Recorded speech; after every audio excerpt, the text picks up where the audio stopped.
Greetings. Where do I start?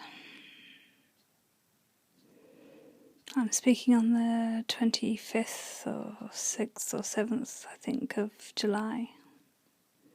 Actually, no, I'm speaking on the 26th. It's my mother's birthday today.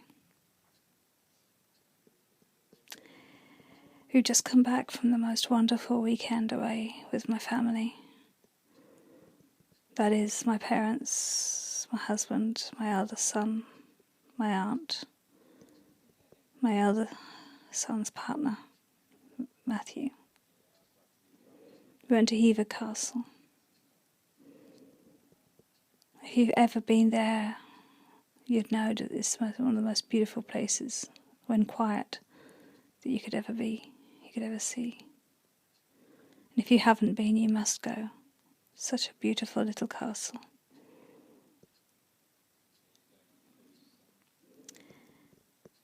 But it's what happened before that this message is going to be talking about. But I just wanted to start on a really positive note. As you can see me right now, very tired, very hot and sticky because it's another hot and sticky, clammy evening. But this time last week, I was in a very, very different place. The Friday before, I can't remember the date now, a friend of mine's just told me it, but I've forgotten. I was ambulanced into hospital with a temperature of 38 point something and not being able to keep any of my food down. As the days went ahead, I got more and more poorly. I was up on C4, thankfully, with the most wonderful nurses, and the nuttiest SHOs you could meet. But I was a very poorly girl. It's one of those periods of time, of a period of 48 hours, that my identity was lost. I was lost in a blur of being sick, and so much pain, so much liver capsular pain under the ribs, so much stuff going on in my head and my heart that I just lost my own identity completely. And some of the nurses who had known me over the years were saying, "Hi, Gina." Tina, my darling niece, came and saw me the first or second day, and she didn't see a very good girl.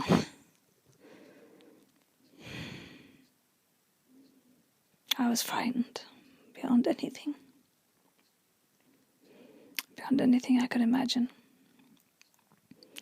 On the Wednesday before, I'd gone up to Bournemouth University to speak to an extremely dear friend of mine, Angela, to discuss stuff about the future of how to work with the university, but promptly thrown up in her car all the way back.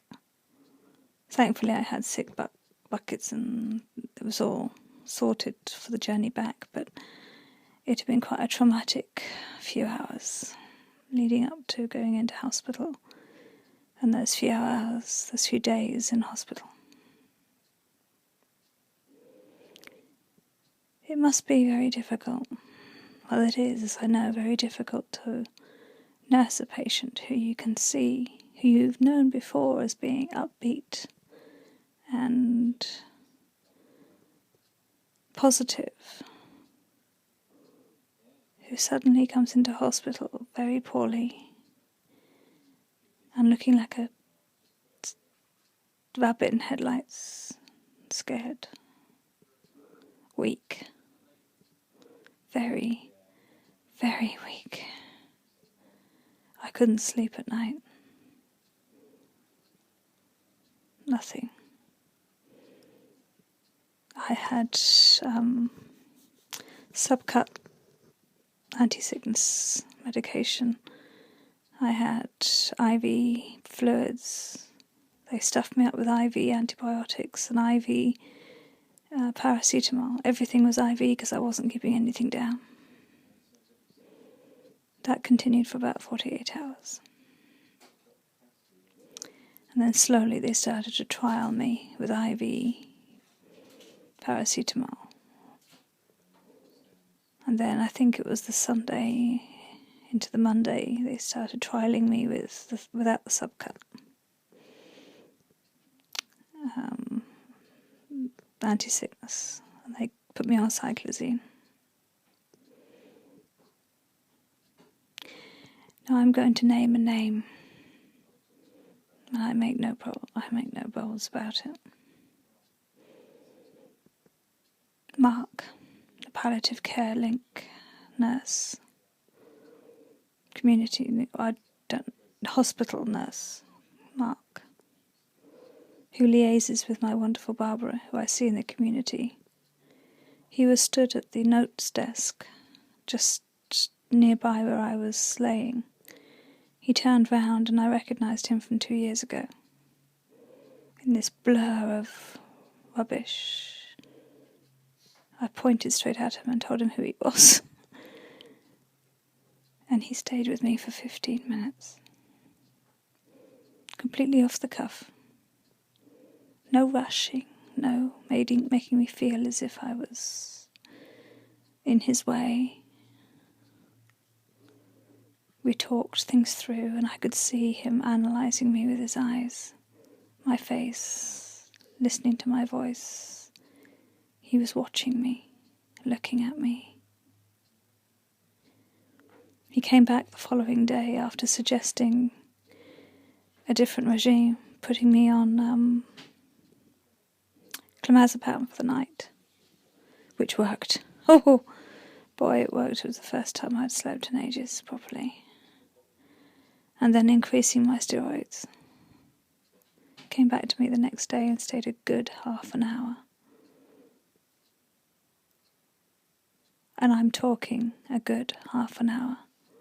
Can you imagine staying with a patient for that length of time and giving them that quality, that depth of quality of care? As a nurse? That's a tricky one.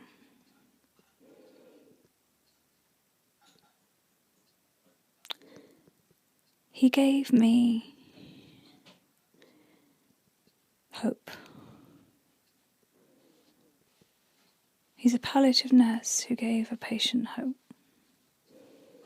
that I could leave hospital, I could manage my medication, I could go back to being Gina again, at least for a while. That comes later. To give your patient hope without patronizing, without saying, oh, you'll be fine. He would say, there will be problems. He will say, you will be coming back to me.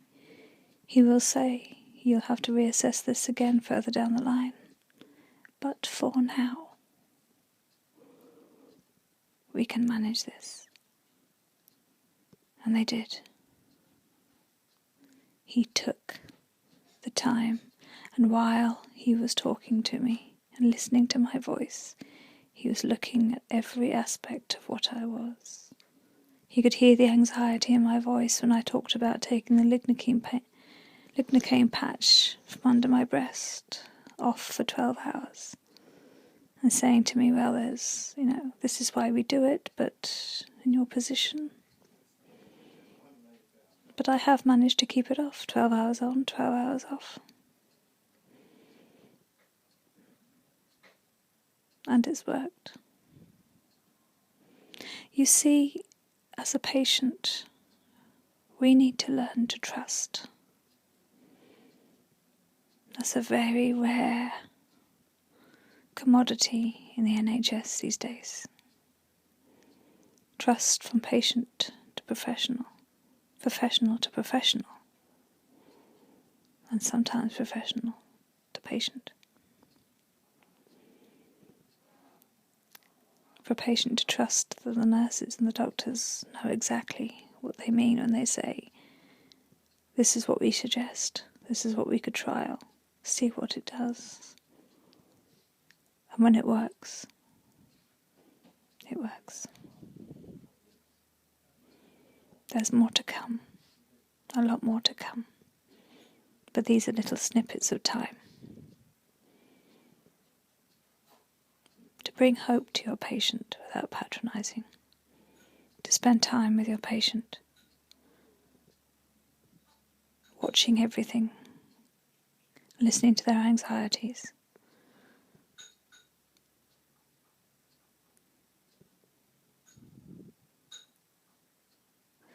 And when a patient looks as if they've lost their own identity, try to capture a little bit of who they were and bring that back to them.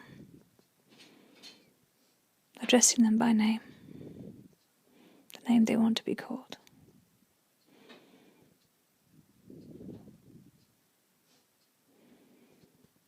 And smiling.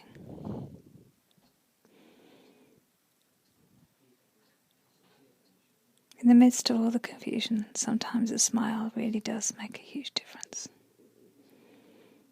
It did to me. More to come.